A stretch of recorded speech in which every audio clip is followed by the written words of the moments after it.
All right, looking at worksheet 4, we're going to do number 1, 7, and 9 because there's something a little bit different about each of those.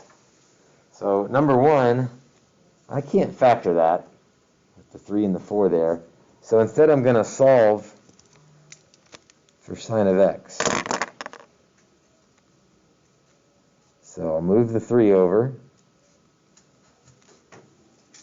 and then divide by 4.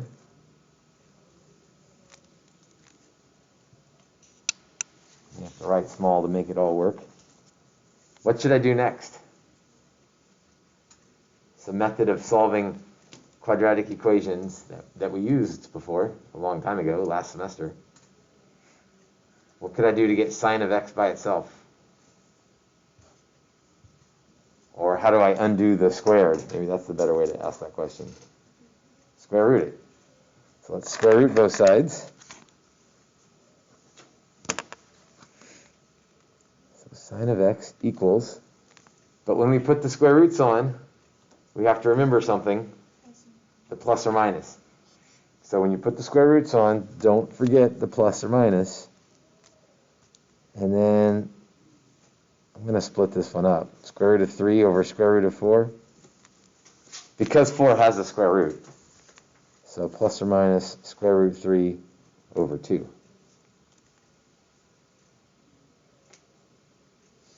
And then rather than try to handle that all at once, because that's really 2 answers sitting there, I'm just going to break it up and say sine of x equals root 3 over 2. Sine of x equals negative root 3 over 2. Just split it up. In fact, that's kind of the point of all of these problems is do something to turn one hard problem into 2 easy problems. Now, hopefully those are easy problems. Those look like unit circle values. Let's see, sine is root 3 over 2. Root 3 over 2 is the long side. Sine is the up and down, so this is going to be a longer in the up and down direction. Or maybe you just have it memorized. Pi over 3 plus 2 pi k. And then the other place where sine is positive is in the second quadrant. Same reference angle, so it's over 3. So what's over 3 in the second quadrant?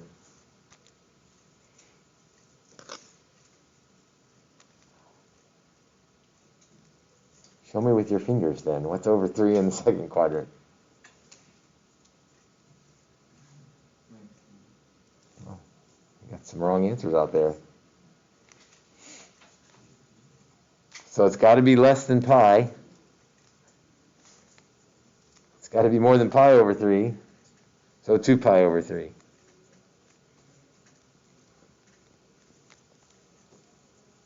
Or, so you got to be able to get the first one. When you use the calculator and you do inverse sine, how do you get the other angle that the calculator doesn't give you? Do you remember for sine? What's the trick? Like tangent is just plus k pi. Cosine is plus or minus. How do you get the other answer for sine?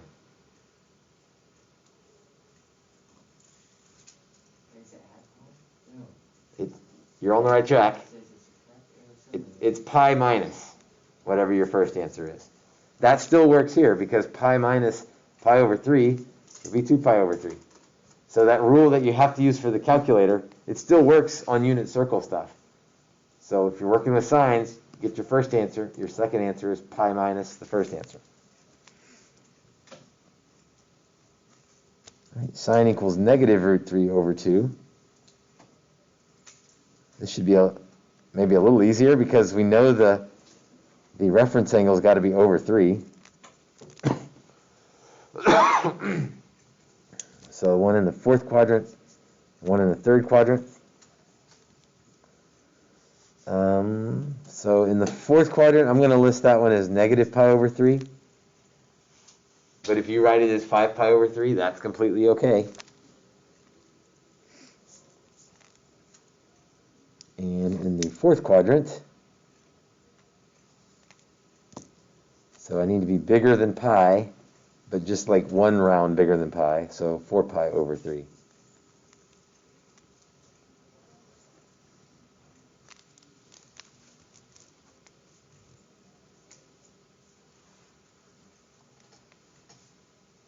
So the main point of that one was, when you put the square roots on, don't forget the plus or minus. Put the square roots on, don't forget the plus or minus.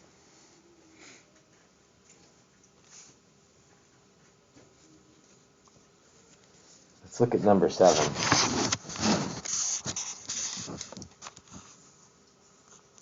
And I'll just tell you up front before I forget, that would sure make a good bonus question, number 7. Though. So it's going to be tricky. But, good bonus question.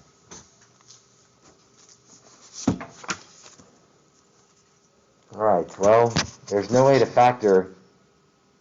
I don't want to waste, this problem's going to take some space, so I don't want to waste space trying to factor when it's not going to factor. So you can try it, but 8 and 1 or 4 and 2, I'm never going to get 5 out of there. So if it won't factor, how do we solve quadratics that won't factor? The quadratic formula.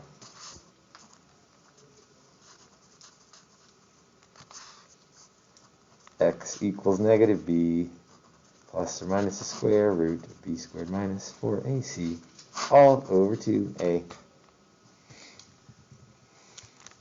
I know, I should have been the choir teacher.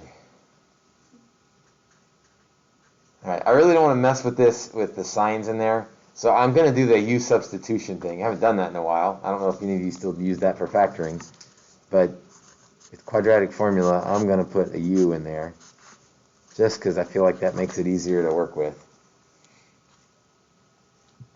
And then when I get done with this part, I'll go back to putting sin x back in there. So it's not u equals, it's x, or it's not x equals, it's u equals for this one. Song still works though.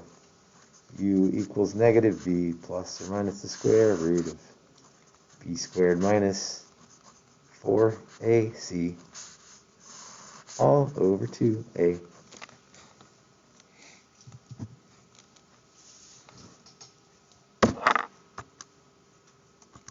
This would definitely be on the calculator part of the test. 25 plus 32 is 57. So that's not a nice look at all right there. That's terrible. I'm going to switch back to signs, and I'm going to split this up because the plus or minus, that is not going to work for me. So sine of x equals 5 plus square root 57 over 16. And sine of x equals 5 minus square root 57 over 16.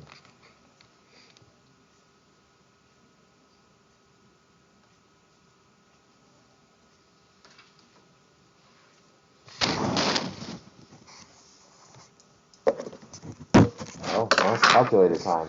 So I will inverse sine all of that. So I could get a decimal and write the decimal down, but what would the point of that be? Because I'm just going to need to take the inverse sine of it. Why don't I just do it all at once and say inverse sine of all of that stuff? Inverse sine. Maybe the fraction bar might be helpful. 5 plus square root 57 over 16. So who knows what that's going to be, but the calculator does, though.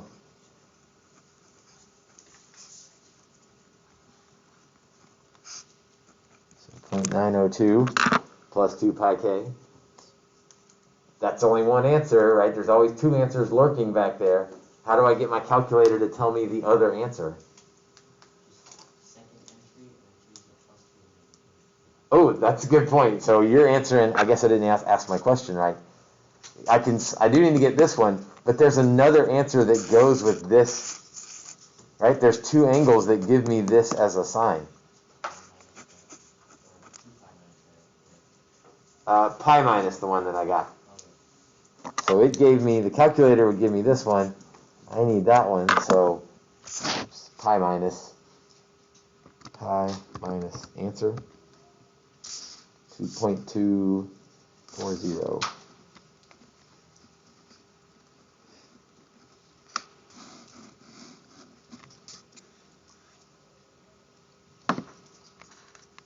And then now I can go work on the other one. And you're right, I can go grab that one rather than type it all in again. And I can just change the plus to a minus. Save me a little time maybe. Inverse sine 5 minus square root of 57 over 16. Negative 0.16.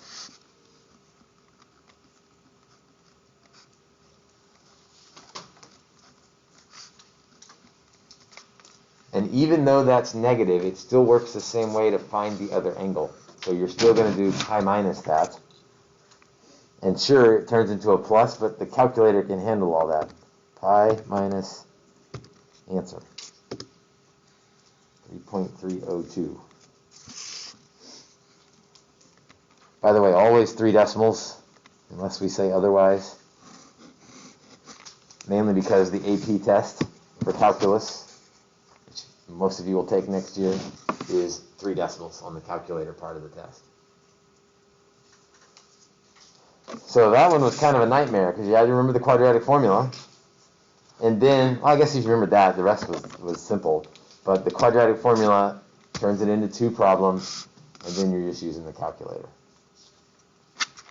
Again, that's kind of a pain, so I would look for that to be a bonus. There's your hint for the day. All right, let's do one more, then we'll be done. Or at least I'll be done. You got more to go. Well, that looks pretty similar to one we just did a minute ago with the secant and tangent in there. So look at number 9.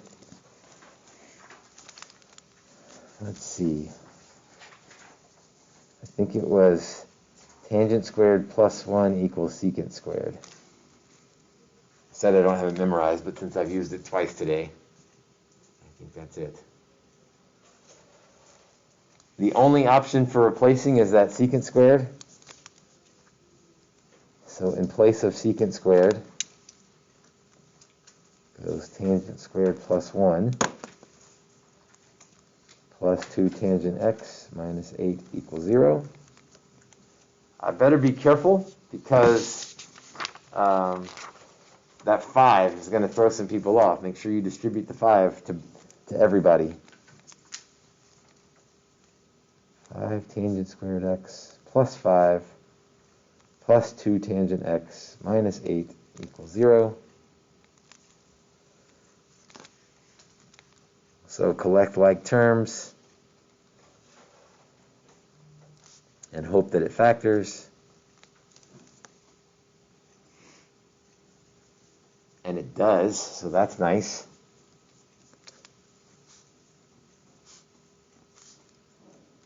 So 5 tan x and tan x. Switching to a pencil because I don't know where the 3 and the 1 are going to need to go. Although, again, you can do a little bit of thinking before you write.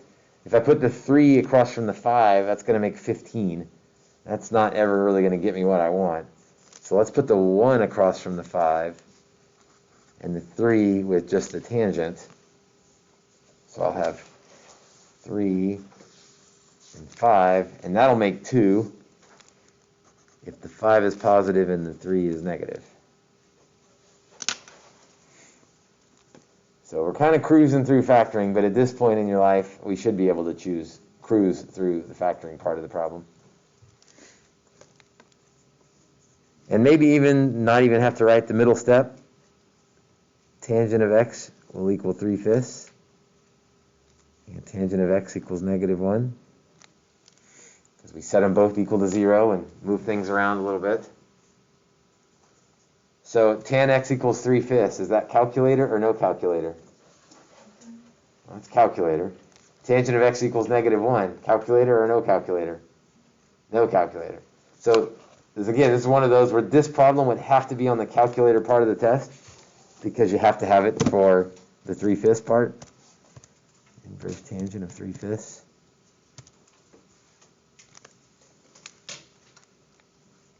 .540 plus pi k. Remember, there's not really a hidden answer for tangent, just the plus pi k gets it. It's sine and cosine that you got to find the missing answer. Tangent of x equals -1. Again, you go to the calculator and get an answer, that's okay, but I'm still going to take off a point because I want the exact answer. That would be -pi/4, or 3pi/4, or 7pi/4. Any way you want to describe either of those angles would be fine, because when you put the plus pi k on there, that gets all of the other ones. So 9 is kind of the standard difficulty problem that we'll have. A little bit of factoring, a little bit of calculator, a little bit of no calculator. We should be able to handle that okay. That previous one with the quadratic formula, that's a little more than we want to deal with, but that's why it makes a good bonus. All right, answers are posted in Schoology. They're also in here for you guys in class right now. And answers to all the rest of the worksheets are posted. And there's nothing new on the rest of the worksheets. Like, it's just practice, practice, practice. So Monday and Tuesday, we're going to be just kind of like today. I'll come in, answer questions, work some from the new worksheet. Same thing Tuesday.